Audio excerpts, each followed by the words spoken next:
ನಮಸ್ಕಾರ, ಕರ್ನಾಟಕ ಇದೀನಾಗಿ ಸ್ವಾಗತ. ನಾನು ಲತಾ ಧರ್ಮರಾಜ್. ಈಗ ಹೆಡ್ಲೈನ್ಸ್. ಎಸ್ಎಸ್ಎಲ್ಸಿ ವಿದ್ಯಾರ್ಥಿಗಳಿಗಾಗಿ ಎವಿಕೆ ಸ್ಕಾಲರ್ಶಿಪ್ ಟೆಸ್ಟ್. ಮೊದಲ 20 ಶ್ರೇಯಾಂಕಿತರಿಗೆ ಪ್ರವೇಶಾತಿಯಲ್ಲಿ ವಿಶೇಷ ರಿಯಾಯಿತಿ. ವಿದ್ಯಾರ್ಥಿಗಳ ಭವಿಷ್ಯಕ್ಕೆ ಎವಿಕೆ ಕಾಲೇಜಿನಿಂದ ಹೊಸ ವೇದಿಕೆ. ಚನ್ನರಾಯಪಟ್ಟಣ ನಾಲೆಗೆ ಉರುಳಿದ ಕಾರು, ತಾಯಿ ಮಗು ದುರ್ಮರಣ, 4ವರಿಗೆ ಗಂಭೀರ ಗಾಯ. ರಣಾಂಗಣವಾದ ಮದುವೆ ಮನೆ, ಚಿನ್ನಾಭರಣ ವಿಚಾರಕ್ಕೆ ಪರಸ್ಪರ ಚಾಕು ಇರಿತ, 5ವರಿಗೆ ಗಾಯ.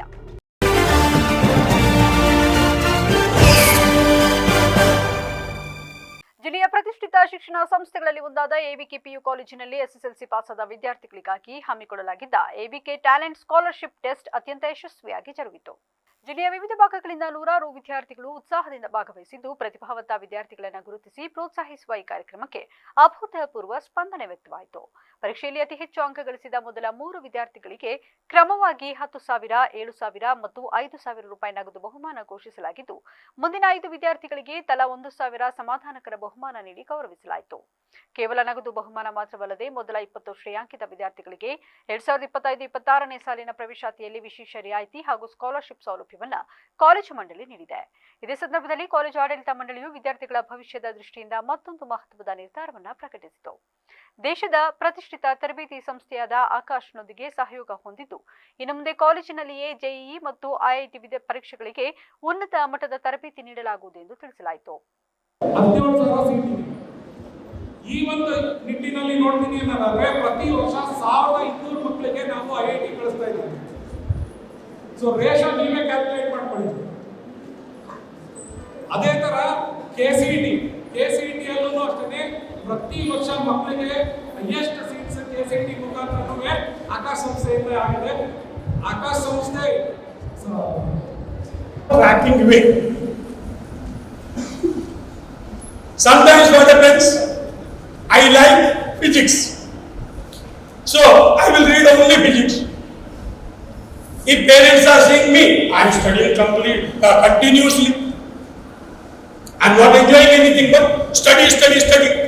But what? ಇದು ಮತ್ತೆ JEE ಯಾಕೆ ಇದು ಪ್ರಾಬ್ಲಮ್ ಓದಿ ಗೊತ್ತಿದೆ ನಿಮಗೆ ಫಿಸಿಕ್ಸ್ ಎಷ್ಟು ಕಷ್ಟ ಅಂತ. ಅದನ್ನ ತುಂಬಾ ಚೆನ್ನಾಗಿ ಹೇಳ್ಕೊಟ್ಬಿಟ್ರೆ ಯಾರು ಫಿಸಿಕ್ಸ್ ಚೆನ್ನಾಗಿ ಸ್ಕೋರ್ ಮಾಡ್ತಾರೆ ಅವ್ರಿಗೆ ಚೆನ್ನಾಗ್ತದೆ ಅಂತ ಪ್ರತಿಯೊಬ್ಬರು ಹೇಳಿದ ಅವರು ಹೇಳಿದ್ದಾರೆ. Physics is very important subject.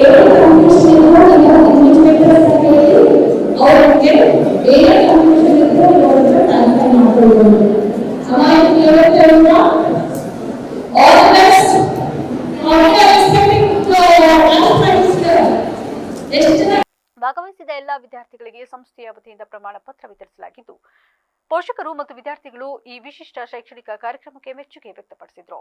ಪ್ರವೇಶಾತಿ ಪಡೆಯಲು ಇಚ್ಛಿಸುವ ವಿದ್ಯಾರ್ಥಿಗಳು ತಕ್ಷಣ ಕಾಲೇಜನ್ನು ಸಂಪರ್ಕಿಸಿ ಈ ಸೌಲಭ್ಯದ ಪ್ರಯೋಜನ ಪಡೆಯಬಹುದಾಗಿದೆ ಎಂದು ಕಾಲೇಜು ಆಡಳಿತ ಮಂಡಳಿ ತಿಳಿಸಿದೆ. ನಮ್ಮೂರು ಹಾಸನ. ನಾನು ಕಾಟಹಳ್ಳಿಯಿಂದ ಬಂದಿರೋದು. ನಂದು 10th 87.04%.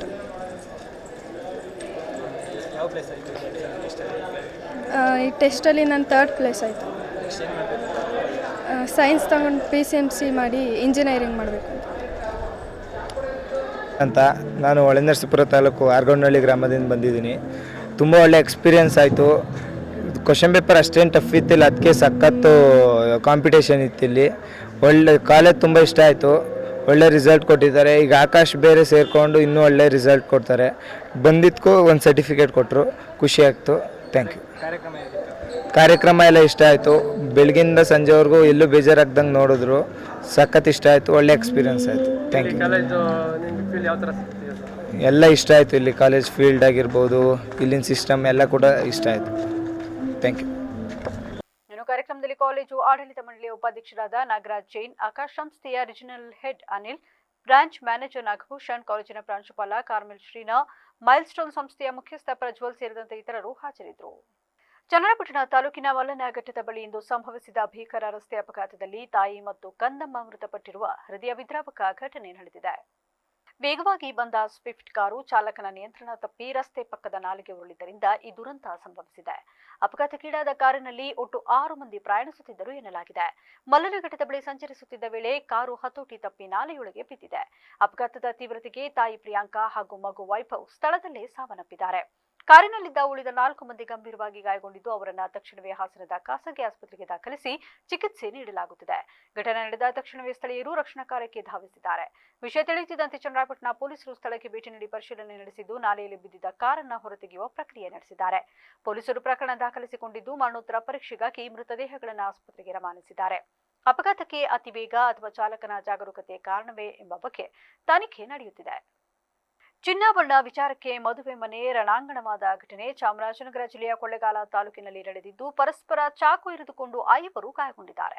ವರನ ಸೋದರ ಸಂಬಂಧಿಗಳಾದ 32 ವರ್ಷದ ಸಮೀರ್ ಆಯಾಜ್, 30 ವರ್ಷದ ಶೋಯಬ್ ಹಾಗೂ ವಧುವಿನ ಸಂಬಂಧಿಗಳಾದ 36 ವರ್ಷದ ಫೈರೋಜ್ ಖಾನ್, 44 ವರ್ಷದ ಅಬ್ದುಲ್ ವಾಯಿದ್ ಹಾಗೂ 40 ವರ್ಷದ ಅಬ್ದುಲ್ ಆರಿಫ್ ಗಾಯಗೊಂಡವರು. ಇಂದು ಕುರುಬನಕಟ್ಟೆ ರಸ್ತೆಯಲ್ಲಿನ RM ಛತ್ರದಲ್ಲಿ ಮದುವೆ ನಿಶ್ಚಯವಾಗಿತ್ತು. ಆದರೆ ವಧುವಿಗೆ ಮಾತಿನಂತೆ ಕೊಡಬೇಕಿದ್ದ ಚಿನ್ನಾಭರಣ ಕೊಡದ ಹಿನ್ನೆಲೆ ರಾತ್ರಿ ಶಾಸ್ತ್ರ ನಿಂತು ಹೋಗಿತ್ತು. ವಧುವಿನ ಮನೆಗೆ ವರನ ಕಡೆಯವರು ತೆರಳಿ ಮಾತನಾಡುತ್ತಿದ್ದ ವೇಳೆ ಪರಿಸ್ಥಿತಿ ವಿಕೋಪಕ್ಕೆ ತಿರುಗಿ ಘಟನೆ ನಡೆದಿದೆ. ಮಾತಿನಂತೆ ಕೊಡಬೇಕಾಗಿದ್ದ ಚಿನ್ನಾಭರಣ ಕೊಡದ ಹಿನ್ನೆಲೆ ಸಣ್ಣದಾಗಿ ಗಲಾಟೆ ನಡೆದಿದೆ. ಬುಧವಾರ ಬೆಳಗ್ಗೆ ಮಹದೇಶ್ವರ ಕಾಲೇಜು ರಸ್ತೆಯಲ್ಲಿರುವ ಹುಡುಗಿಯ ಮನೆಗೆ ಹುಡುಗನ ಮನೆಯವರು ಮದುವೆ ನಡೆಸಿಕೊಡುವಂತೆ ಕೇಳಲು ಬಂದು ಮಾತುಕತೆ ನಡೆಯುವಾಗ ಕುಪಿತಗೊಂಡ ವಧು-ವರರ ಸಂಬಂಧಿಕರು ಚಾಕು ದೊಣ್ಣೆಗಳಿಂದ ಒಬ್ಬರಿಗೊಬ್ಬರು ಚುಚ್ಚಿ ಮಾರಾಮಾರಿ ನಡೆಸಿ ಹಲ್ಲೆ ನಡೆಸಿದ್ದಾರೆ. ರಕ್ತದ ಮಡುವಿನಲ್ಲಿದ್ದವರನ್ನ ತಕ್ಷಣವೇ ಪಟ್ಟಣದ ಸರ್ಕಾರಿ ಆಸ್ಪತ್ರೆಗೆ ಕರೆತಂದು ದಾಖಲು ಮಾಡಿದ್ದಾರೆ. ವಿಷಯ ತಿಳಿದ ಪಟ್ಟಣ ಪೊಲೀಸ್ ಠಾಣೆಯ ಪೊಲೀಸರು ಸ್ಥಳಕ್ಕೆ ತೆರಳಿ ಸ್ಥಳ ಪರಿಶೀಲನೆ ನಡೆಸಿ ಗಾಯಾಳುಗಳನ್ನು ಆಸ್ಪತ್ರೆಗೆ ಕಳುಹಿಸಿಕೊಟ್ಟಿದ್ದಾರೆ. ನಂತರ ಪ್ರಕರಣ ದಾಖಲು ಮಾಡಿಕೊಂಡು ಮುಂದಿನ ಕ್ರಮ ಕೈಗೊಂಡಿದ್ದಾರೆ. ಸಕಲೇಶಪುರ ತಾಲೂಕು ಮಠಸಾಗರ ಕೃಷ್ಣಾಪುರ ಗ್ರಾಮದ ನಿವಾಸಿ ಜೀವನ್ ಕುಮಾರ್ ಎಂಬ ಯುವಕ ಅನುಮಾನಾಸ್ಪದವಾಗಿ ಕೊಲೆಯಾಗಿ 3 ತಿಂಗಳು ಮುಗಿಯುತ್ತಾ ಬಂದಿದ್ದರೂ ಇನ್ನೂ ಕೂಡ ಆರೋಪಿಗಳನ್ನು ಬಂಧಿಸಿಲ್ಲ ಎಂದು ಯುವಕನ ತಂದೆ ಹಾಗೂ ಸಹೋದರಿ ಕಣ್ಣೀರಿಡುತ್ತಿದ್ದಾರೆ. ಇಂದು ಸುದ್ದಿಗೋಷ್ಠಿಯಲ್ಲಿ ಮಾತನಾಡಿದ ಕೊಲೆಯಾದ ಯುವಕನ ತಂದೆ ಶಿವಪ್ಪ ಮತ್ತು ಸಹೋದರಿ ಪ್ರಿಯಾ, ಫೆಬ್ರವರಿ 2ರಂದು ಕೊಲ್ಲಹಳ್ಳಿಯಲ್ಲಿ ಜಾತ್ರೆ ಇತ್ತು. ಅಲ್ಲಿಗೆ ನನ್ನ ತಮ್ಮನೂ ಹೋಗಿದ್ದ. ಆದರೆ ರಾತ್ರಿಯಾದರೂ ಬಾರದೆ ಇದ್ದಾಗ ಆತಂಕಗೊಂಡು ಫೋನ್ ಮಾಡಿದಾಗ ಆ ಕಡೆಯಿಂದ ಫೋನ್ ರಿಸೀವ್ ಮಾಡಿದ ಮೋಹನ್ ಪ್ರೀತಿ ಎಂಬ ಯುವಕ, ನಾವು ಮದ್ಯ ಸೇವನೆ ಮಾಡುತ್ತಿದ್ದೇವೆ, ಗಾಂಜಾ ಸೇವನೆ ಮಾಡುತ್ತಿದ್ದೇವೆ, ನಮಗೆ ಪದೇ ಪದೇ ಕರೆ ಮಾಡಿ ತೊಂದರೆ ಕೊಡಬೇಡಿ ಎಂದ. ಮತ್ತೊಮ್ಮೆ ನಿಮ್ಮ ಹುಡುಗನನ್ನು ದುಬೈಗೆ ಪಾರ್ಸೆಲ್ ಮಾಡುತ್ತೇವೆ, ಮಣ್ಣಿನ ಅಡಿಗೆ ಕಳಿಸುತ್ತೇವೆ ಎಂದು ಹೇಳಿದ್ದಾನೆ. ಮಾರನೆಯ ದಿನ ನಮ್ಮ ತಮ್ಮ ಕೊಲೆಯಾಗಿರುವುದು ಗೊತ್ತಾಗಿದೆ. ಆದರೆ ಹೇಗಾಯಿತು ಎಂಬುದು ಇವರಿಗೂ ಗೊತ್ತಾಗಿಲ್ಲ ಎಂದು ಕಣ್ಣೀರಿಟ್ರು. ಅಂದು ಜೀವನ್ ಜೊತೆ ಇದ್ದ ಮೋಹನ್, ಪ್ರೀತಿ ಮತ್ತು ಭವಿತ್ ಎಂಬುವರು ಆತ್ಮೀಯ ಸ್ನೇಹಿತರಾಗಿದ್ರು. ಆದರೂ ಯಾವ ಕಾರಣಕ್ಕೆ ತಮ್ಮನನ್ನ ಕೊಲೆ ಮಾಡಿದರು ಎಂಬುದು ನಿಗೂಢವಾಗಿಯೇ ಇದೆ ಎಂದರು. ನಗರ ಠಾಣೆ ಪೊಲೀಸರಿಗೆ ದೂರು ನೀಡಿದರೂ ಅವರು ಸರಿಯಾಗಿ ತನಿಖೆ ನಡೆಸುತ್ತಿಲ್ಲ. ಕೇಳಲು ಹೋದರೆ ಸಾಕು ಹಾಕುವ ಪ್ರಯತ್ನ ಮಾಡುತ್ತಿದ್ದಾರೆ.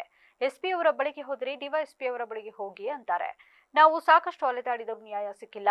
ಬೈಕ್ ಮಾತ್ರ ಕೊಟ್ಟಿದ್ದಾರೆ. ಇನ್ನಾದರೂ ನಮಗೆ ನ್ಯಾಯ ಕೊಡಿಸದಿದ್ದರೆ ನಾವು ಸಾಯುತ್ತೇವೆ ಎಂದು ಎಚ್ಚರಿಕೆ ನೀಡಿದರು. ಸರ್, 2ನೇ ತಾರೀಕು ನಮ್ಮೂರಲ್ಲಿ ರಥೋತ್ಸವ ಆಗುತ್ತೆ. ಫೆಬ್ರವರಿ 2ನೇ ತಾರೀಕು ಸರ್. ಇವಾಗ 3 ತಿಂಗಳು ಆಗ್ತಾ ಬಂತು ಸರ್. ಅವತ್ತು ನಮ್ಮ ಅಪ್ಪನೂ ನನ್ನ ತಮ್ಮನೂ ಜಾತ್ರೆಗೆ ಅಂತ ಹೇಳ್ಬಿಟ್ಟು 9:30ಗೆ ಬೆಳಿಗ್ಗೆ ಹೋಗ್ತಾರೆ. ಕೊಳ್ಳೇಳಿ ಗ್ರಾಮದಲ್ಲಿ ನಮ್ಮ ತಂದೆನ ಇಳಿಸ್ಬಿಟ್ಟು ನೀವು ಹೋಗಿರಿ ಆಟೋದಲ್ಲಿ, ನಾನು ಬರ್ತೀನಿ ಅಂತ ಹೇಳ್ತಾನೆ ತಮ್ಮ. ಆಮೇಲೆ ನಮ್ಮ ತಂದೆ ರಥೋತ್ಸವ ಮುಗಿಸ್ಕೊಂಡು 5 ಗಂಟೆ ಒಂದು ಸಂಜೆ ಅಷ್ಟೊತ್ತಿಗೆ ಬಂದ್ಬಿಡ್ತಾರೆ. ಆದರೆ ನನ್ನ ತಮ್ಮ ಮನೆಗೆ ಬಂದಿರಲ್ಲ. ನಮ್ಮಮ್ಮ ಗಾಬರಿ ಆಗ್ಬಿಟ್ಟು 4 ಗಂಟೆಗೆ ಫೋನ್ ಮಾಡ್ತಾರೆ ನನ್ನ ತಮ್ಮನಿಗೆ, ಏನಕ್ಕಪ್ಪ ಇನ್ನೂ ಬಂದಿಲ್ಲ, ಮನೆಗೆ ಬಾ ಅಂತ. ನೀವೇನೇ ಎದ್ಕೊಳ್ಳೋಕೆ ಹೋಗ್ಬೇಡಿ, ಬರ್ತೀನಿ ನಾನು, ನನ್ನ ಫ್ರೆಂಡ್ಸ್ ಜೊತೆ ಇದ್ದೀನಿ, 3-4 ಜನ ಫ್ರೆಂಡ್ಸ್ಗಳಿದ್ದಾರೆ, ಅವ್ರ ಜೊತೆ ಇದ್ದೀನಿ, ಬರ್ತೀನಿ ಅಂತ ಹೇಳ್ತಾನೆ. ಆದರೆ ಎಷ್ಟೊತ್ತಾದರೂ ಬರಲ್ಲ. 5 ಗಂಟೆಗೆಲ್ಲ ಫೋನ್ ಮಾಡ್ತಾರೆ. ಮತ್ತೆ ಫೋನ್ ಮಾಡಿದಾಗ ಬರ್ತೀನಿ ಎದ್ಕೋಬೇಡಿ ಅಂತ ಹೇಳ್ತಾನೆ. ಮತ್ತೆ 6 ಗಂಟೆಗೆ ಕಾಲ್ ಮಾಡಿದಾಗ ಅವ್ರ ಫ್ರೆಂಡ್ಸ್ಗಳು ಫೋನ್ ಎತ್ತುತ್ತಾರೆ ಸರ್. ಫೋನ್ ಎತ್ಬಿಟ್ಟು ನಾವು ಗಾಂಜಾ ಹೊಡಿತಿದ್ದೀವಿ, ಡ್ರಿಂಕ್ಸ್ ಮಾಡ್ತಿದ್ದೀವಿ, ಕಾಲ್ ಮಾಡೋಕೆ ಹೋಗ್ಬೇಡಿ ಪದೇ ಪದೇ ಅಂತ ಹೇಳ್ತಾರೆ. ನಮ್ಮಮ್ಮ ಗಾಬರಿ ಆಗ್ತಾರೆ. ಯಾಕಪ್ಪ ಈ ಥರ ಮಾತಾಡ್ತಿದ್ದೀರಾ, ಮೊಬೈಲ್ ನೀರು ಹಾಕಿಸ್ಕೊಂಡಿದ್ದೀರಾ ಅಂತ ಕೇಳ್ತಾರೆ. ಆದರೆ ಆ ಹುಡುಗರು, ಇಲ್ಲ ನಿಮ್ಮ ಮಗನ ನಾವು ಇವತ್ತು ದುಬೈ ಪಾರ್ಸಲ್ ಮಾಡ್ತೀವಿ, ಮಣ್ಣಿನ ಅಡಿಗೆ ಕಳಿಸ್ತೀವಿ ಅಂತ ಎಲ್ಲ ಹೇಳ್ತಾರೆ. ಅದಕ್ಕೆ ನಮ್ಮಮ್ಮ ಗಾಬರಿ ಆಗ್ಬಿಟ್ಟು ನಮ್ಮ ಅಪ್ಪಗೆ ಹೇಳ್ತಾರೆ, ಈ ಥರ ಎಲ್ಲ ಹೇಳ್ತಾ ಇದ್ದಾರೆ ಅಂತ ಹೇಳ್ಬಿಟ್ಟು. ಆಮೇಲೆ ನಮ್ಮಪ್ಪ ರಾಜ್ಯದಲ್ಲಿ 6ರಿಂದ 10ನೇ ತರಗತಿಯವರೆಗೆ ಜಾರಿಯಲ್ಲಿರುವ NCERT ರೂಪಿಸಿರುವ ವಿಜ್ಞಾನ ಪಠ್ಯಕ್ರಮ ಉತ್ತಮವಾಗಿದ್ದು ಅದನ್ನು ಎಲ್ಲೆಡೆ ಪರಿಣಾಮಕಾರಿಯಾಗಿ ಜಾರಿಗೊಳಿಸಬೇಕು ಎಂದು ನಿವೃತ್ತ ಉಪಪ್ರಾಂಶುಪಾಲ TM ಪಾರ್ಥಸಾರಥಿ ಬೇಸರ ವ್ಯಕ್ತಪಡಿಸಿದರು. ಇಂದು ಸುದ್ದಿಗೋಷ್ಠಿಯಲ್ಲಿ ಮಾತನಾಡಿ, ಸದರಿ ಪಠ್ಯಕ್ರಮ ವಿದ್ಯಾರ್ಥಿಗಳಿಗೆ ಜ್ಞಾನ ಹಾಗೂ ಕೌಶಲ್ಯ ಬೆಳೆಸುವ ಉದ್ದೇಶ ಹೊಂದಿದೆ. ಆದರೆ DSERT ನಿರ್ದೇಶಕರು ಈ ಪಠ್ಯಕ್ರಮದ ಆಶಯಕ್ಕೆ ವಿರುದ್ಧವಾಗಿ LBA ವಿಧಾನವನ್ನ ಹೇರಿಕೆ ಮಾಡಿರುವುದರಿಂದ ವಿದ್ಯಾರ್ಥಿಗಳಿಗೆ ಅನ್ಯಾಯವಾಗುತ್ತಿದೆ. 10ನೇ ತರಗತಿ ವಿಜ್ಞಾನ ವಿಷಯದಲ್ಲಿ ಪ್ರತಿಯೊಂದು ಅಧ್ಯಾಯದಲ್ಲೂ 10ರಿಂದ 15 ಪ್ರಯೋಗ ಒಳಗೊಂಡಂತೆ ಸುಮಾರು 200ಕ್ಕೂ ಹೆಚ್ಚು ಭೌತಶಾಸ್ತ್ರ, ರಸಾಯನಶಾಸ್ತ್ರ ಹಾಗೂ ಜೀವಶಾಸ್ತ್ರ ಚಟುವಟಿಕೆಗಳನ್ನು NCERT ಅಳವಡಿಸಿದೆ. ಈ ಮೂಲಕ ವಿದ್ಯಾರ್ಥಿಗಳು ಕೇವಲ ಕಂಠಪಾಠಕ್ಕೆ ಸೀಮಿತವಾಗಿದೆ. ಪ್ರಯೋಗಗಳ ಮೂಲಕ ವಿಷಯವನ್ನು ಅರ್ಥ ಮಾಡಿಕೊಂಡು ಸ್ಪರ್ಧಾತ್ಮಕ ಪರೀಕ್ಷೆಗಳಿಗೆ ಸಿದ್ಧರಾಗುವಂತೆ ಪಠ್ಯಕ್ರಮ ರೂಪಿಸಲಾಗಿದೆ ಎಂದರು. ಆದರೆ ಡಿಎಸ್ಇಆರ್ಟಿ ನಿರ್ದೇಶಕರು 30ರಿಂದ 40 ಅಂಕ ಬರುವ ರೀತಿಯ ಕೆಲ ಪ್ರಶ್ನೆಗಳನ್ನು ಶಾಲೆಗಳಿಗೆ ನೀಡಿ ಅವುಗಳನ್ನು ಎಲ್ಪಿಎ ವಿಧಾನದಲ್ಲಿ ಕಲಿಸುವಂತೆ ಸೂಚಿಸಿರುವುದು ವಿಜ್ಞಾನ ಪಾಠವನ್ನ ಕನ್ನಡ ಪಾಠದಂತೆ ಕಂಠಪಾಠದ ವಿಷಯವನ್ನಾಗಿ ಹೆಚ್ಚು ಕಡೆ ಬೋಧಿಸಲಾಗುತ್ತಿದೆ ಎಂದು ಬೇಸರ ಹೊರಹಾಕಿದರು. ಇದರಿಂದ ವಿದ್ಯಾರ್ಥಿಗಳು ಪ್ರಯೋಗಾತ್ಮಕ ಕಲಿಕೆಯಿಂದ ದೂರವಾಗಿದ್ದು ಈ ಬಾರಿಯ ಎಸ್ಎಸ್ಎಲ್ಸಿ ಫಲಿತಾಂಶದಲ್ಲಿ ಈ ಬಾರಿ ವಿಜ್ಞಾನ ವಿಷಯದಲ್ಲಿ ಕೇವಲ 636 ವಿದ್ಯಾರ್ಥಿಗಳು ಮಾತ್ರ 100ಕ್ಕೆ 100 ಅಂಕ ಪಡೆದಿದ್ದಾರೆ ಎಂದರು. ಎನ್ಸಿಇಆರ್ಟಿ ಅತ್ಯುತ್ತಮ ವಿಜ್ಞಾನ ಪಠ್ಯಕ್ರಮ ರೂಪಿಸಿದ್ದು ವಿದ್ಯಾರ್ಥಿಗಳು ವಿಜ್ಞಾನ ಅರ್ಥ ಮಾಡಿಕೊಂಡು ಕಲಿಯುವಂತೆ ಮಾಡಲಾಗಿದೆ. ಆದರೆ ಅದರ ವಿರುದ್ಧವಾಗಿ ಕಂಠಪಾಠ ಆಧಾರಿತ ಎಲ್ಪಿಎ ವಿಧಾನ ಜಾರಿಗೆ ತಂದು ವಿದ್ಯಾರ್ಥಿಗಳ ಕಲಿಕಾ ಮಟ್ಟ ಕುಗ್ಗಿಸಲಾಗಿದೆ. ಇದರಿಂದ ಹೆಚ್ಚಿನ ಅಂಕಗಳನ್ನು ಪಡೆಯುವ ಅವಕಾಶವು ವಿದ್ಯಾರ್ಥಿಗಳಿಗೆ ಕಡಿಮೆಯಾಗಿದೆ ಎಂದರು.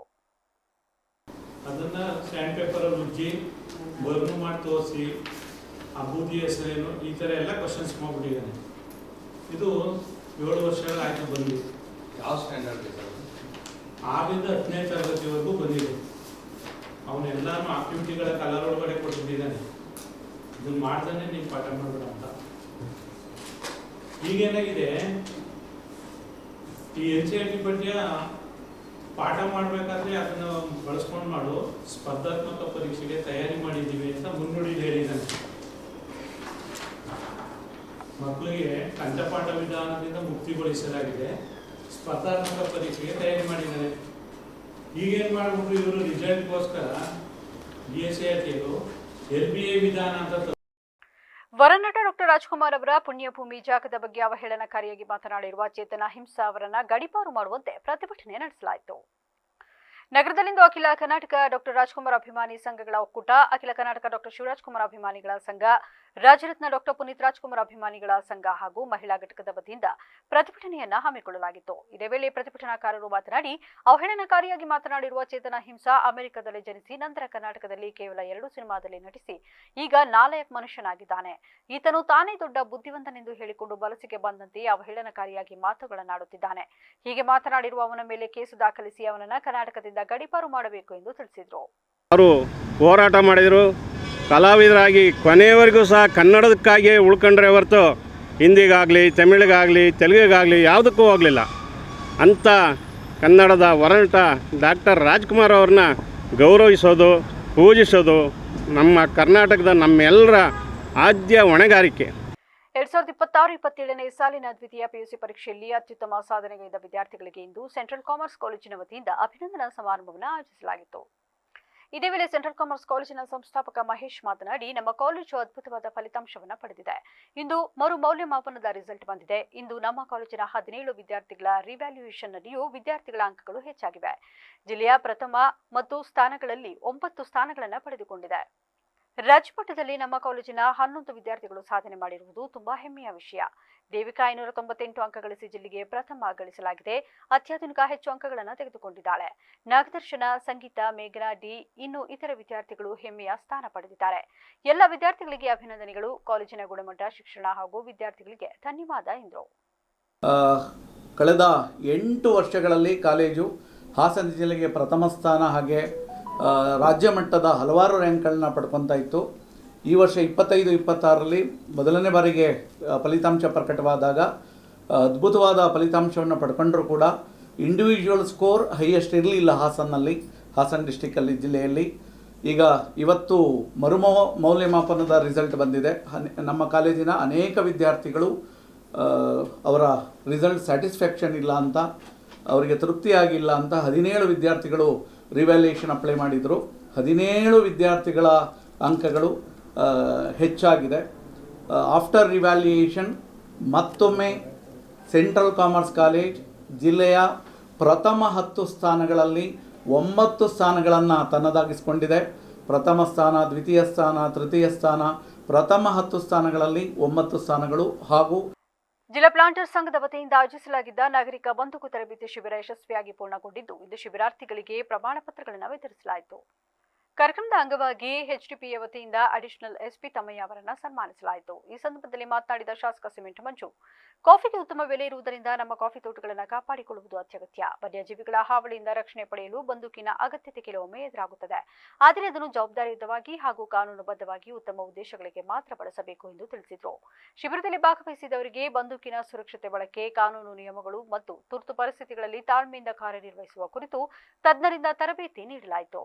ಜೊತೆಗೆ ಕಾಡು ಪ್ರಾಣಿಗಳ ಹಾವಳಿ, ನಮ್ಮ ಜೀವನ ಕೂಡ ಸಂರಕ್ಷಣೆ ಮಾಡ್ಕೊಬೇಕಾಗಿರ್ತಕ್ಕಂಥ ನಮ್ಮ ಕರ್ತವ್ಯ ಇದೆ, ಜವಾಬ್ದಾರಿ ಕೂಡ ಇದೆ.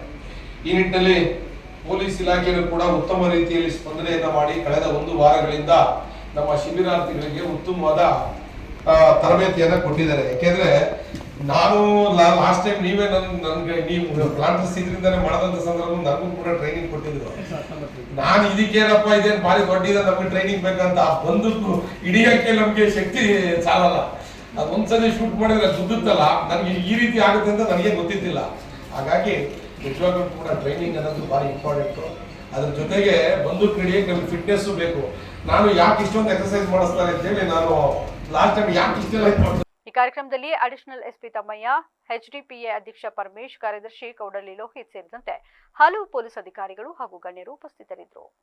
ಚನ್ನಪಟ್ಟಣ ತಾಲೂಕಿನ ಗೌಡಗೆರೆ ಪಂಚಾಯಿತಿ ವ್ಯಾಪ್ತಿಯಲ್ಲಿ ಜೆಜೆಎಂ ಯೋಜನೆಯಡಿ ರೂಪಿಸಿರುವ ಸೋಲಾರ್ ಮೂಲಕ ಕುಡಿಯುವ ನೀರಿನ ಟ್ಯಾಂಕ್ ಭರ್ತಿ ಮಾಡುವ ಮೊಟ್ಟಮೊದಲ ಯೋಜನೆಯನ್ನ ಜಿಲ್ಲಾ ಉಸ್ತುವಾರಿ ಸಚಿವ ಕೃಷ್ಣ ಬೈರೇಗೌಡ ವೀಕ್ಷಣೆ ಮಾಡಿದರು. ಬೇಲೂರು ಮೂಲಕ ಬೆಂಗಳೂರಿಗೆ ತೆರಳುವ ಮಾರ್ಗ ಮಧ್ಯೆ ಗೌಡಗೆರೆ ಪಂಚಾಯಿತಿಯ ಹೊಸೂರು ಗ್ರಾಮಕ್ಕೆ ಭೇಟಿ ನೀಡಿ ಅಧಿಕಾರಿಗಳಿಂದ ಮಾಹಿತಿ ಪಡೆದು 25,000 ಲೀಟರ್ ಸಾಮರ್ಥ್ಯದ ಟ್ಯಾಂಕ್ ಮೂಲಕ ಗ್ರಾಮದ 91 ಮನೆಗಳಿಗೆ ನೀರು ಸರಬರಾಜು ಮಾಡುತ್ತಿರುವ ಕುರಿತು ಮಾಹಿತಿ ಪಡೆದರು. ಸಚಿವರಿಗೆ ಯೋಜನೆ ಕುರಿತಂತೆ ಮಾಹಿತಿ ನೀಡಿದ ಜೆಇ ವೆಂಕಟೇಶ್, ಕಳೆದ 1.5 ವರ್ಷದಿಂದಲೂ ಘಟಕ ಕಾರ್ಯ ನಿರ್ವಹಿಸುತ್ತಿದ್ದು ಇದರಿಂದ ಪಂಚಾಯಿತಿಗೆ ವಿದ್ಯುತ್ ಶುಲ್ಕ ಸಂಪೂರ್ಣ ಉಳಿತಾಯವಾಗಿದೆ. 340 ಅಡಿ ಆಳದಲ್ಲಿರುವ ಕೊಳವೆ ಬಾವಿಯಿಂದ ನೀರನ್ನು ಮೇಲಕ್ಕೆತ್ತಿ ಟ್ಯಾಂಕ್ ತುಂಬಿಸುವ ಕೆಲಸ ನಡೆಯುತ್ತಿದೆ. ಟ್ಯಾಂಕ್ನಲ್ಲಿ 30% ನೀರು ಕಡಿಮೆಯಾದಾಗ ಮೋಟಾರ್ ಸ್ವಯಂ ಪ್ರೇರಿತವಾಗಿ ಚಾಲನೆಗೊಂಡು ನೀರು ತುಂಬಿಸಲಾಗುವುದು. ನೀರನ್ನು ಶುದ್ಧ ಮಾಡುವ ಘಟಕವನ್ನು ಜೋಡಿಸಲಾಗಿದೆ ಎಂದರು. ಸಂಜೆ ವೇಳೆಗೆ ನೀರು ತುಂಬಿಸುವಂತಾಗುವುದನ್ನು ತಪ್ಪಿಸಿ ಬಿಸಿಲಿರುವಾಗಲೇ ಟ್ಯಾಂಕ್ ತುಂಬಿಸುವುದು ಸೂಕ್ತ ಎಂದು ಸೂಚನೆ ನೀಡಿದರು. ಶಾಸಕ ಸೇನ್ ಬಾಲಕೃಷ್ಣ, ವಿಧಾನ ಪರಿಷತ್ ಮಾಜಿ ಸದಸ್ಯ ಎಂ ಗೋಪಾಲಸ್ವಾಮಿ, ಜಿಲ್ಲಾಧಿಕಾರಿ ಕೆ ಲತಾಕುಮಾರಿ, ಹೆಚ್ಚುವರಿ ಪೊಲೀಸ್ ವರಿಷ್ಠಾಧಿಕಾರಿ ಶ್ರೀನಿಧಿ, ಜಿಲ್ಲಾ ಉಪವಿಭಾಗಾಧಿಕಾರಿ ಜಗದೀಶ್ ಗಂಗಣ್ಣನವರ್ ಮತ್ತಿತರರು ಹಾಜರಿದ್ದರು. ಮಹಿಳಾ ಮೀಸಲಾತಿ ವಿಚಾರದಲ್ಲಿ ಕಾಂಗ್ರೆಸ್ ನೇತೃತ್ವದ ಇಂಡಿಯಾ ಒಕ್ಕೂಟದ ನಿಲುವಿಗೆ ಮುಂದಿನ ದಿನಗಳಲ್ಲಿ ದೇಶದ ಮಹಿಳೆಯರು ತಕ್ಕ ಉತ್ತರ ನೀಡಲಿದ್ದಾರೆ ಎಂದು ಶಾಸಕ ಸಿಮೆಂಟ್ ಮಂಜು ಹೇಳಿದರು. ಸಕಲೇಶಪುರ ಪಟ್ಟಣದ ಹಳೆ ಬಸ್ ನಿಲ್ದಾಣದಲ್ಲಿ ತಾಲೂಕು ಮಹಿಳಾ ಬಿಜೆಪಿ ಮೋರ್ಚಾ ವತಿಯಿಂದ ಆಯೋಜಿಸಿದ ಜನಾಕ್ರೋಶ ಸಭೆಯಲ್ಲಿ ಮಾತನಾಡಿದ ಅವರು, ಮಹಿಳೆಯರಿಗೆ ರಾಜಕೀಯದಲ್ಲಿ ಹೆಚ್ಚಿನ ಅವಕಾಶ ಕಲ್ಪಿಸುವ ಉದ್ದೇಶದಿಂದ ತರಲಾಗಿರುವ ಮಹಿಳಾ ಮೀಸಲಾತಿ ವಿಧೇಯಕಕ್ಕೆ ವಿರೋಧ ವ್ಯಕ್ತಪಡಿಸುವುದು ದುರಾದೃಷ್ಟಕರ ಬೆಳವಣಿಗೆ ಎಂದರು. ಮಹಿಳಾ ಸಬಲೀಕರಣಕ್ಕೆ ಇಂದು ಮಹತ್ವದ ಹೆಜ್ಜೆಯಾಗಿದ್ದು ಇದನ್ನು ವಿರೋಧಿಸುವುದು ಮಹಿಳೆಯರ ಹಕ್ಕುಗಳಿಗೆ ಧಕ್ಕೆ ತರುವಂತಾಗಿದೆ ಎಂದು ಅಭಿಪ್ರಾಯಪಟ್ಟರು. ಕಾಂಗ್ರೆಸ್ ಮತ್ತು ಅದರ ಮಿತ್ರ ಪಕ್ಷಗಳು ಮಹಿಳಾ ಸಬಲೀಕರಣದ ಬಗ್ಗೆ ಮಾತನಾಡುವುದು ಕೇವಲ ತೋರಿಕೆಗಾಗಿ ಎಂಬುದು ನಾರಿ ಶಕ್ತಿ ವಂದನ್ ಅಧಿನಿಯಮದ ವಿರುದ್ಧ ಅವರು ತೋರಿದ ನಿಲುವಿನಿಂದ ಸಾಬೀತಾಗಿದೆ. ದಶಕಗಳ ಕಾಲ ಮಹಿಳೆಯರನ್ನ ಕೇವಲ ಮತ ಬ್ಯಾಂಕ್ ಆಗಿ ಬಳಸಿಕೊಂಡ ಕಾಂಗ್ರೆಸ್ ಮತ್ತು ವಿರೋಧ ಪಕ್ಷಗಳು ಇಂದು ಮಹಿಳೆಯರಿಗೆ ಸಂಸತ್ತು ಮತ್ತು ವಿಧಾನಸಭೆಗಳಲ್ಲಿ 33% ರಾಜಕೀಯ ಮೀಸಲಾತಿ ನೀಡುವ ಐತಿಹಾಸಿಕ ಮಸೂದೆಯನ್ನು ಬೆಂಬಲಿಸುವ ಬದಲು ಅದರ ವಿರುದ್ಧ ನಿಂತಿರುವುದು ಅತ್ಯಂತ ಖಂಡನೀಯ ಎಂದು ಹೇಳಿದರು. ಸೇರಿರತಕ್ಕಂಥ ಮಹಿಳಾ ಮೋರ್ಚಾದ ಎಲ್ಲ ಪದಾಧಿಕಾರಿಗಳೇ ಹಾಗೂ ಆತ್ಮೀಯ ಪತ್ರಿಕಾ ಮಿತ್ರರೇ, ತಮ್ಮೆಲ್ಲರೂ ಕೂಡ ಗೊತ್ತಿರೋ ರೀತಿಯಲ್ಲಿ ಬಾಬಾ ಸಾಹೇಬ್ ಅಂಬೇಡ್ಕರ್ ಅವರ ಕನಸೇನಾಗಿತ್ತು ಅಂದ್ರೆ ಮಹಿಳೆಯರಿಗೆ 33% ಮೀಸಲಾತಿಯನ್ನ ಕೊಡಬೇಕು ಅಂತ ಹೇಳಿ ಅವರು ಬದುಕಿದ್ದಂತ ಕಾಲದಲ್ಲಿ ಅವತ್ತೇ ಈ ಬಿಲ್ಲನ್ನು ತರಬೇಕು ಅಂತಕ್ಕಂಥ ಅವ್ರ ಆಸೆ ಇತ್ತು. ಆ ಆಸೆನ ಸನ್ಮಾನ್ಯ ಈ ದೇಶದ ಹೆಮ್ಮೆಯ ಪ್ರಧಾನಮಂತ್ರಿಗಳಾದಂತಹ ನರೇಂದ್ರ ಮೋದಿ ಅವರು 33% ಮೀಸಲಾತಿಯನ್ನ ಮಹಿಳೆಯರಿಗೆ ಕೊಡಬೇಕು ಅಂತಕ್ಕಂಥ ಉದ್ದೇಶದಿಂದ ತಂದಂತ ಬಿಲ್ಲಿಗೆ ವಿರೋಧವನ್ನು ಮಾಡದಂತ ಕಾಂಗ್ರೆಸ್ ಮೈತ್ರಿಕೂಟಕ್ಕೆ ನನ್ನ ಧಿಕ್ಕಾರವನ್ನ ಈ ಸಂದರ್ಭದಲ್ಲಿ ನಾನು ಹೇಳಲಿಕ್ಕೆ ಇಷ್ಟಪಡ್ತೇನೆ. ಬಿಜೆಪಿ ಜಿಲ್ಲಾ ಮುಖಂಡ ನೇತ್ರ ಸುರೇಶ್ ಮಾತನಾಡಿ, ಸ್ತ್ರೀ ಶಕ್ತಿಯ ಗೌರವಕ್ಕಾಗಿ ತಂದ ಈ ಅಧಿನಿಯಮಕ್ಕೆ ಅಡ್ಡಿಪಡಿಸಿದ ಕಾಂಗ್ರೆಸ್ ಮತ್ತು ವಿಪಕ್ಷಗಳ ಈ ನಡೆ ಕೋಟ್ಯಾಂತರ ಮಹಿಳೆಯರ ಕನಸಿಗೆ ಮಾಡಿದ ದ್ರೋಹವಾಗಿದೆ ಎಂದರು. ನಾರಿ ಶಕ್ತಿಯ ಪ್ರಗತಿಗೆ ಕಂಟಕವಾಗಿರುವ ಇಂತಹ ಮಹಿಳಾ ವಿರೋಧಿ ರಾಜಕಾರಣಕ್ಕೆ ದೇಶದ ಮಹಿಳೆಯರು ಮುಂದಿನ ದಿನಗಳಲ್ಲಿ ತಕ್ಕ ಪಾಠ ಕಲಿಸುವುದು ಖಚಿತ ಎಂದರು. ಮತ್ತು ಎಲ್ಲ ಹೆಣ್ಣು ಮಕ್ಕಳಿಗೂ ಕೂಡ ಭಾರತೀಯ ನಾರಿಯರಿಗೆ ಸಮಾನವಾದ ಹಕ್ಕು, ನ್ಯಾಯ, ನೀತಿ, ಆಸ್ತಿಯಲ್ಲಿ ಹಕ್ಕು ಅನ್ನ ದೊರಕಿಸಿಕೊಡ್ಬೇಕು ಅಂತ ಹೇಳಿ ತ್ರಿವಳಿ ತಲಾಕ್ ಆಗಲಿ, ಮತ್ತೆ 18 ವರ್ಷಕ್ಕಿದ್ದ ಹೆಣ್ಣು ಮಕ್ಕಳಿಗೆ ಮದುವೆ ವಯಸ್ಸಿನ 21 ವರ್ಷಕ್ಕೆ ಇದು ಮಾಡಿ, ಸ್ವಸಹಾಯ ಸಂಘಗಳಿಗೆ ಸಾಲ ಇದು ಮಾಡಿ NHOನ ಅಭಿವೃದ್ಧಿಪಡಿಸಿದ್ರು. ನರೇಂದ್ರ ಮೋದಿಜಿಯವರು ಮತ್ತೆ ಎಲ್ಲ ಮಹಿಳೆಯರು, ಸಾಮಾನ್ಯ ಮಹಿಳೆಯರು ಸಂಸತ್ತಿಗೆ, ಸದನಕ್ಕೆ ಬರಬೇಕು. ಈ ಸಂದರ್ಭದಲ್ಲಿ ಬಿಜೆಪಿ ಮಂಡಲ ಮಾಜಿ ಅಧ್ಯಕ್ಷ ಟಿ ರಾಜ್ಕುಮಾರ್, ಜಿಲ್ಲಾ ಮಹಿಳಾ ಮೋರ್ಚಾ ಅಧ್ಯಕ್ಷೆ ನೇತ್ರಾವತಿ, ಬಬಿತಾ ವಿಶ್ವನಾಥ್, ಸುಷ್ಮಾ, ಕೃಷ್ಣಮೂರ್ತಿ, ಅಬ್ನಾ ಸೇರಿದಂತೆ ಪಕ್ಷದ ಮುಖಂಡರು ಹಾಗೂ ಕಾರ್ಯಕರ್ತರು ಉಪಸ್ಥಿತರಿದ್ದರು. ಐತಿಹಾಸಿಕ ಪ್ರವಾಸಿ ತಾಣವಾಗಿರುವ ಬೇಲೂರಿಗೆ ಆಗಮಿಸುವ ಪ್ರವಾಸಿಗರಿಗೆ ಬಸ್ ನಿಲ್ದಾಣದಿಂದ ದೇವಾಲಯದವರೆಗೂ ರಸ್ತೆ ಬದಿಯಲ್ಲಿ ತಲೆ ಎತ್ತಿರುವ ಟಾರ್ಪಲ್ ಗುಡಾರಗಳೇ ಸ್ವಾಗತ ಕೋರುತ್ತಿರುವ ದೃಶ್ಯ ಕಂಡುಬರುತ್ತಿದೆ. ಕೆಲ ದಿನಗಳ ಹಿಂದೆ ಬೇಲೂರು ನಗರದ ಸೌಂದರ್ಯಕ್ಕೆ ಧಕ್ಕೆ ಉಂಟಾಗದಂತೆ ಪುರಸಭೆ ರಸ್ತೆ ಬದಿಯ ಟಾರ್ಪಲ್ ಗುಡಾರಗಳನ್ನು ತೆರವುಗೊಳಿಸಿ ವ್ಯಾಪಾರಸ್ಥರಿಗೆ ಬೇರೆಡೆ ಸ್ಥಳಾಂತರಗೊಂಡು ವ್ಯಾಪಾರ ನಡೆಸಲು ಅವಕಾಶ ಮಾಡಿಕೊಟ್ಟಿತ್ತು. ಜೊತೆಗೆ ರಸ್ತೆ ಬದಿಯಲ್ಲಿ ಮರುಕಳಿಸಿ ಟಾರ್ಪಲ್ ಗುಡಾರಗಳನ್ನು ನಿರ್ಮಿಸದಂತೆ ಕಟ್ಟುನಿಟ್ಟಿನ ಎಚ್ಚರಿಕೆಯನ್ನು ಸಹ ನೀಡಲಾಗಿತ್ತು. ಆದರೆ ಇದೀಗ ಪುನಃ ಸದ್ದಿಲ್ಲದೆ ಒಂದರ ಹಿಂದೆ ಒಂದರಂತೆ ಟಾರ್ಪಲ್ ಗುಡಾರಗಳು ತಲೆ ಎತ್ತುತ್ತಿದ್ದು ಪ್ರವಾಸಿಗರಿಗೆ ಅವೇ ಸ್ವಾಗತ ಕೋರುವ ಪರಿಸ್ಥಿತಿ ನಿರ್ಮಾಣವಾಗಿದೆ ಎಂದು ಸಾರ್ವಜನಿಕರು ಆರೋಪಿಸಿದ್ದಾರೆ. ಸ್ಥಳೀಯ ಪುರಸಭೆಯ ನಿರ್ಲಕ್ಷ್ಯದಿಂದ ನಗರದ ಸೌಂದರ್ಯಕ್ಕೆ ಧಕ್ಕೆ ಉಂಟಾಗುತ್ತಿದ್ದು ವ್ಯಾಪಾರ ಸುಂಕದ ಹಣದ ಆಸೆಗೆ ಪುರಸಭೆ ಯಾವುದೇ ಕ್ರಮ ಕೈಗೊಳ್ಳುತ್ತಿಲ್ಲ ಎಂಬ ಆರೋಪಗಳು ಸಾರ್ವಜನಿಕ ವಲಯದಲ್ಲಿ ಕೇಳಿಬರುತ್ತಿವೆ. ಈ ಕುರಿತು ಮಾತನಾಡಿದ ಬೇಲೂರು ಹಳೆಬೀಡು ಯೋಜನಾ ಪ್ರಾಧಿಕಾರದ ಮಾಜಿ ಅಧ್ಯಕ್ಷ ಶ್ರೀನಿವಾಸ್, ಕೆಲ ದಿನಗಳಿಂದ ಪುರಸಭೆಗೆ ಹಲವು ಬಾರಿ ದೂರು ನೀಡಿದ್ದೇವೆ. ಪ್ರವಾಸಿಗರಿಗೆ ಮಾವಿನ ಹಣ್ಣಿನ ತ್ಯಾಜ್ಯ, ಕಲ್ಲಂಗಡಿ ಸಿಪ್ಪೆ, ಪ್ಲಾಸ್ಟಿಕ್ ಕಸ, ಹಣ್ಣಿನ ಬುಟ್ಟಿಗಳ ಹುಲ್ಲು ಮತ್ತು ಟಾರ್ಪಲ್ ಗುಡಾರಗಳಿಗೆ ಸ್ವಾಗತ ಕೋರುತ್ತಿವೆ. ಈ ಬಗ್ಗೆ ಎಚ್ಚೆತ್ತುಕೊಳ್ಳಬೇಕು ಎಂದು ಮನವಿ ಸಲ್ಲಿಸಿದಾಗ ಪುರಸಭೆ ಕ್ರಮ ಕೈಗೊಂಡಿತ್ತು. ಆದರೆ ಇದೀಗ ಮತ್ತೆ ವ್ಯಾಪಾರಸ್ಥರಿಂದ ಸುಂಕ ವಸೂಲಿ ಮಾಡುವ ಉದ್ದೇಶದಿಂದ ಮನಬಂದಂತೆ ದೇವಸ್ಥಾನದ ರಸ್ತೆಯಲ್ಲಿ ವ್ಯಾಪಾರಕ್ಕೆ ಅವಕಾಶ ನೀಡಲಾಗಿದೆ. ಇದರಿಂದ ರಾಜ್ಯ ಹಾಗೂ ರಾಷ್ಟ್ರ ಮಟ್ಟದಲ್ಲಿ ಬೇಲೂರಿನ ಮರ್ಯಾದೆ ಹಾಳಾಗುತ್ತಿದೆ ಎಂದು ಆಕ್ರೋಶ ವ್ಯಕ್ತಪಡಿಸಿದರು. ನೋಡಿ, ಇದು ಬೇಲೂರು ಒಂದು ವಿಶ್ವವಿಖ್ಯಾತ ದೇವಾಲಯನ ಹೊಂದಿರೋ ಈಗ ವಿಶ್ವ ಪರಂಪರೆ ಸೇರಿರೋ ಜಾಗ. ಆದರೆ ಇವತ್ತಿನ ನೋಡಿ ಈ ಥರ ಹರಕ್ಲು ಮುರುಕ್ಲು ಟಾರ್ಪಾಲ್ಗಳನ್ನು ದೇವಸ್ಥಾನಕ್ಕೆ ಹೋಗೋ ರಸ್ತೆಗಳಲ್ಲಿ ಹಾಕೊಂಡ್ಬಿಟ್ಟು ಅವ್ರವ್ರದ್ದೇ ಜಾಗ ಅನ್ನೋ ರೀತಿಲಿ ಇದು ಮಾಡ್ತಾ ಇದ್ದಾರೆ. ಹಿಂದಿನ ಒಂದ್ಸರಿ ನಾವು ಹರ್ಡಿಕರ್ ಸರ್ಕಲಲ್ಲಿ ಬೇರೆ ಕಡೆ ಈ ಥರ ಟಾರ್ಪಾಲ್ ಹಾಕ್ಕೊಳ್ಳೋದು ಬಿಚ್ಚೋದು ಮಾಡಿದಾಗ ಹೇಳಿದ್ವಿ, ಜನ ಬಂದು ಇರೋದು ಬರೋ ಮುಖ್ಯ ರಸ್ತೆನೇ ಈ ಸರ್ ಅಸಹ್ಯವಾಗಿ ಕಂಡ್ರೆ ಟೂರಿಸಮಲ್ಲಿ ಇದರಲ್ಲಿ ಏನು ಒಳ್ಳೆಯ ಹೆಸರು ಬರುತ್ತೆ. ದಯಮಾಡಿ ಅದನ್ನು ಶಿಸ್ತಾಗಿ ಇಟ್ಕೊಳ್ಳಿ ಅಂತಾರೆ. ಅಲ್ಲಿ ಹಣ್ಣುಗಳು ವ್ಯಾಪಾರ ಮಾಡ್ತಾರೆ, ಎಲ್ಲ ತೆಗೆದು ಅಲ್ಲೇ ಬಿಟ್ಟು ಹೋಗ್ತಾರೆ. ಪಾಪ ಪುರಸಭೆಯವರು ಅದನ್ನು ಬಾಚೋದು ಸುಮ್ಮನೆ ಜನ ಈ ರೀತಿ ಮಾಡಿ ಬೇಲೂರಿಗೆ ಯಾವ್ಯಾವ ರೀತಿ ಕೆಟ್ಟ ಹೆಸರು ತರ್ಬೋದು ಎಲ್ಲೋ ಮಾಡ್ತಾರೆ. ಆದರೆ ಪುರಸಭೆಯವ್ರು ಏನಿಲ್ಲ, ಅದನ್ನು ತೆಗೆಯೋದು ಅದಕ್ಕೊಂಚೂರು ಎವ್ರಿಡೇ ಇದು ಕಲೆಕ್ಷನ್ ಮಾಡ್ಕೊಳ್ಳೋದು ಬಿಟ್ಟರೆ ಬೇರೆ ಯಾವುದೂ ಅವ್ರೇನು ಗಮನ ಹರಿಸ್ತಿಲ್ಲ. ಬೇಲೂರಿನ ಭಾಗದ ವಾಹನಗಳ ಸವಾರರ ಹಾಗೂ ಸಾರ್ವಜನಿಕರ ಅನುಕೂಲಕ್ಕಾಗಿ ಕೆಂಪೇಗೌಡ ವೃತ್ತದಿಂದ ವಿಷ್ಣು ಸಮುದ್ರದವರೆಗೆ ರಸ್ತೆ ಕಾಮಗಾರಿ ಚಾಲನೆಯಲ್ಲಿದ್ದು, ಮುಂದುವರೆದಂತೆ ಕಲ್ಯಾಣಿಯಿಂದ ಸನ್ಯಾಸಿಹಳ್ಳಿವರೆಗಿನ ರಸ್ತೆ 2.15 ಕೋಟಿ ರೂಪಾಯಿಗಳಲ್ಲಿ ಕಾಮಗಾರಿ ಮಾಡಿಸಲಾಗುತ್ತಿದೆ ಎಂದು ಶಾಸಕ ಎಚ್.ಕೆ. ಸುರೇಶ್ ಹೇಳಿದರು. ಬೇಲೂರು ಪಟ್ಟಣ ಸಮೀಪದ ಸನ್ಯಾಸಿಹಳ್ಳಿ ಗ್ರಾಮದಲ್ಲಿ ಹೆಚ್ಚುವರಿ ರಸ್ತೆ ಕಾಮಗಾರಿಗೆ ಬುಧವಾರ ಭೂಮಿ ಪೂಜೆ ನೆರವೇರಿಸಿ ಮಾತನಾಡಿದ ಅವರು, ಈಗಾಗಲೇ ರಸ್ತೆ ಕಾಮಗಾರಿ ಪ್ರಗತಿಯಲ್ಲಿದ್ದು ಕೆಲವು ಸಣ್ಣ ಸಮಸ್ಯೆಗಳ ಕಾರಣದಿಂದ ಸ್ವಲ್ಪ ಮಟ್ಟಿಗೆ ವಿಳಂಬವಾಗಿದೆ. ಸುಮಾರು 1.5 ಕಿಲೋಮೀಟರ್ ರಸ್ತೆ ಸಂಪೂರ್ಣ ಹಾಳಾಗಿ ಸಾರ್ವಜನಿಕರಿಗೆ ತೀವ್ರ ತೊಂದರೆ ಉಂಟಾಗುತ್ತಿದೆ.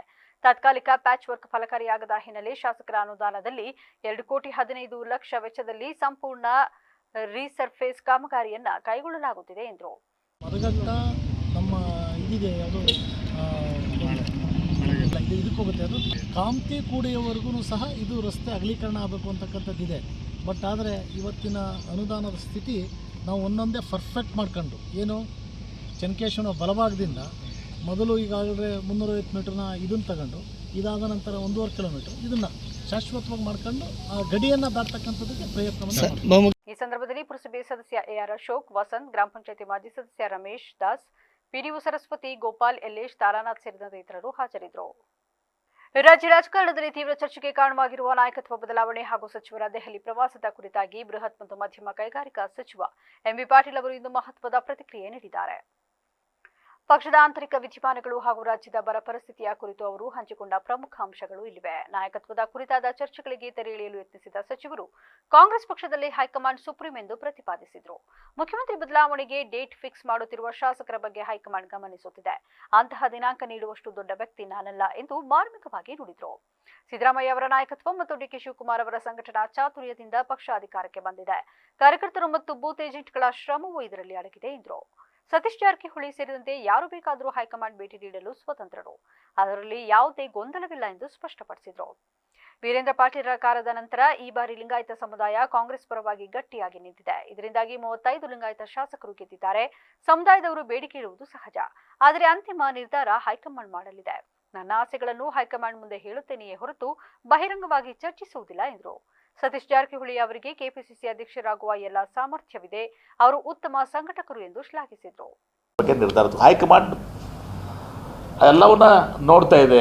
ಇವತ್ತು ಆ ಒಂದು ಸೂಕ್ತ ಸಂದರ್ಭದಲ್ಲಿ ಸೂಕ್ತ ನಿರ್ಧಾರಗಳನ್ನ ಇವತ್ತು ಅವರು ತೆಗೆದುಕೋತಾರೆ. ಅದು ಯಾವ ನಿರ್ಧಾರ ತೆಗೆದುಕೊಳ್ಳೋದು ಅದು ಅವ್ರಿಗೆ ಬಿಟ್ಟಿರುವಂಥದ್ದು. ಸೊ ನಾವು ಹೇಳಿದ್ದಕ್ಕೆ ಅದಕ್ಕೇನೋ ಕೂಡ ಅಭಿಪ್ರಾಯ ಆಗ್ಬೋದು, ಅದು ನಿರ್ಣಯ ಅಲ್ಲ. ಅದು ಥ್ಯಾಂಕ್ ಯು. ಮತ್ತು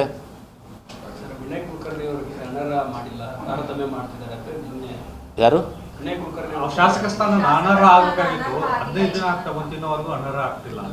ನನಗೆ ಅದು ಕಾನೂನಾತ್ಮಕವಾಗಿ ಏನಿದೆ ನನಗೆ ಗೊತ್ತಿಲ್ಲ. ಏನ್ರಿ ಅವರು ಅಪೀಲು ಮಾಡಿದ್ದಾರೆ. I think appeal is in pending high court. ರಾಜಧಾನಿಯ ವಿದ್ಯಾರಣ್ಯಪುರ ಪೊಲೀಸ್ ಠಾಣಾ ವ್ಯಾಪ್ತಿಯಲ್ಲಿ 2 ಪಿಯುಸಿ ವಿದ್ಯಾರ್ಥಿನಿಯರ ನಿಗೂಢ ನಾಪತ್ತೆ ಪ್ರಕರಣವನ್ನು ರಾಜ್ಯ ಸರ್ಕಾರವು ಅಧಿಕೃತವಾಗಿ ಸಿಐಡಿ ತನಿಖೆಗೆ ಒಪ್ಪಿಸಿದೆ. ಘಟನೆ ನಡೆದು 8 ತಿಂಗಳು ಕಳೆದರೂ ನಾಪತ್ತೆಯಾದ ವಿದ್ಯಾರ್ಥಿನಿಯರ ಬಗ್ಗೆ ಯಾವುದೇ ಸುಳಿವು ಸಿಗದ ಹಿನ್ನೆಲೆಯಲ್ಲಿ ಸ್ಥಳೀಯ ಪೊಲೀಸರ ತನಿಖೆಯ ಪ್ರಗತಿಯಿಂದ ಅಸಮಾಧಾನಗೊಂಡ ಪೋಷಕರ ಮನವಿಗೆ ಸ್ಪಂದಿಸಿ ಈ ತೀರ್ಮಾನ ಕೈಗೊಳ್ಳಲಾಗಿದೆ.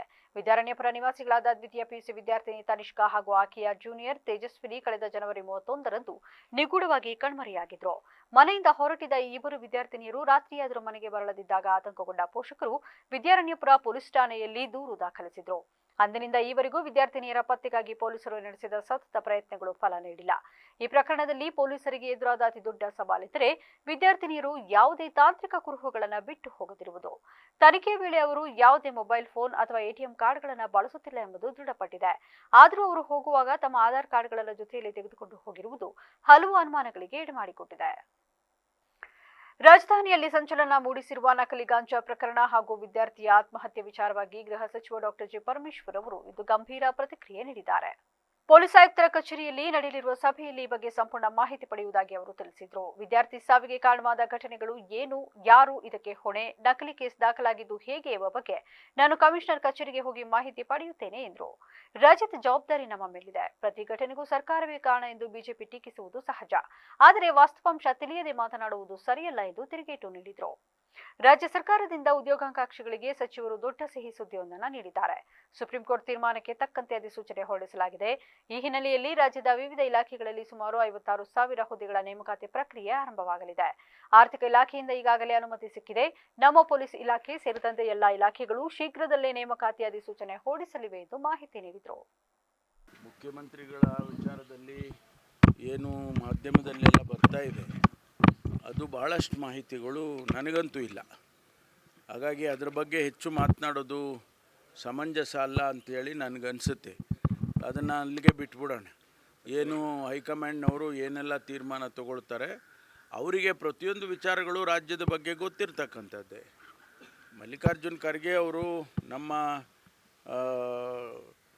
ಅಖಿಲ ಭಾರತ ಕಾಂಗ್ರೆಸ್ಸಿನ ಅಧ್ಯಕ್ಷರಾಗಿರೋದೇ ನಮಗೆ ಒಂದು ಸೌಭಾಗ್ಯ. ಯಾಕೆಂದರೆ AICC ಅಧ್ಯಕ್ಷರಾಗೋದು ಅಷ್ಟು ಸುಲಭನೂ ಅಲ್ಲ ಮತ್ತು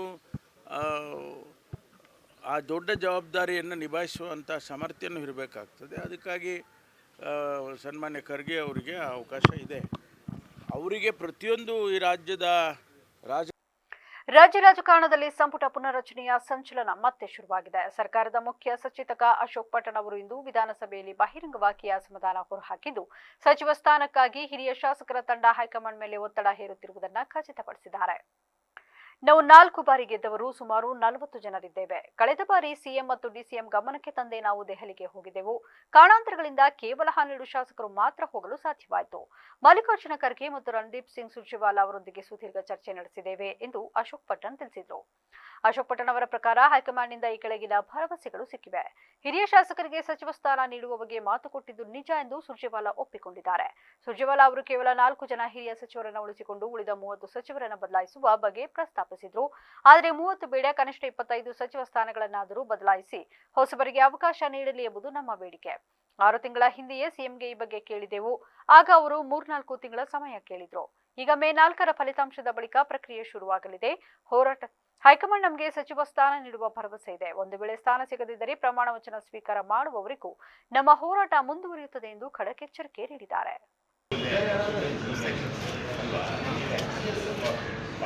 ಹೋದಾಗ ಪ್ರಾಬ್ಲಮ್ ಆಯ್ತು, ಹಾಗಾಗಿ ಬಂದಿಲ್ಲ. ಆಮೇಲೆ ನಾವು ಹೋಗಿದ ತಕ್ಷಣ ಅವತ್ತಿನ ಸಾಯಂಕಾಲದ ದಿನವೇ ಕಾಂಗ್ರೆಸ್ ಅಧ್ಯಕ್ಷರಾದ ನಮ್ಮ ನಾಯಕರಾದ ಮಲ್ಲಿಕಾರ್ಜುನ್ ಖರ್ಗೆ ಸಾಹೇಬರು ಮೀಟ್ ಮಾಡಿದ್ವಿ. ಕುಲಂಕುಷ 1 ಅವರ್ ಡಿಸ್ಕಸ್ ಮಾಡಿದ್ರು. ಅವರು ಕೂಡ ಅವರೆಲ್ಲ ಹೋದಪ್ಪ ನಿಮಗೆಲ್ಲ ಅವಕಾಶ ಮಾಡಬೇಕು, ನೀವೆಲ್ಲ ಸೀನಿಯರ್ ಇದ್ದೀರಿ, ನಿಮ್ಮ CM ಬರಲಿ ಮಾತಾಡಿ ಈ ತಿಂಗಳು ಆಮೇಲೆ ಮತ್ತೆ ಸುರ್ಜೇವಾಲಾ ಅವ್ರು ಮೀಟ್ ಮಾಡಿದ್ವಿ ಬೆಳಿಗ್ಗೆ. ಈಗ ಮತ್ತೊಮ್ಮೆ ಹೆಡ್ಲೈನ್ಸ್. SSLC ವಿದ್ಯಾರ್ಥಿಗಳಿಗಾಗಿ AVK ಸ್ಕಾಲರ್ಶಿಪ್ ಟೆಸ್ಟ್. ಮೊದಲ 20 ಶ್ರೇಯಾಂಕಿತರಿಗೆ ಪ್ರವೇಶಾತಿಯಲ್ಲಿ ವಿಶೇಷ ರಿಯಾಯಿತಿ. ವಿದ್ಯಾರ್ಥಿಗಳ ಭವಿಷ್ಯಕ್ಕೆ AVK ಕಾಲೇಜಿನಿಂದ ಹೊಸ ವೇದಿಕೆ. ಚನ್ನರಾಯಪಟ್ಟಣ ನಾಲೆಗೆ ಉರುಳಿದ ಕಾರು, ತಾಯಿ ಮಗು ದುರ್ಮರಣ, 4ವರಿಗೆ ಗಂಭೀರ ಗಾಯ. ರಣಾಂಗಣವಾದ ಮದುವೆ ಮನೆ, ಚಿನ್ನಾಭರಣ ವಿಚಾರಕ್ಕೆ ಪರಸ್ಪರ ಚಾಕು ಇರಿತ, 5ವರಿಗೆ ಗಾಯ. ಇದಾಗಿತ್ತು ಇಲ್ಲಿವರೆಗಿನ ನ್ಯೂಸ್ ಅಪ್ಡೇಟ್ಸ್. ನಿರಂತರ ಸುದ್ದಿಗಾಗಿ ನೋಡ್ತಾ ಇರಿ BBC ನ್ಯೂಸ್. ಇದು ಜನರ ಧ್ವನಿ, ಸತ್ಯದ ಕಡೆ ನಮ್ಮ ನಡೆ.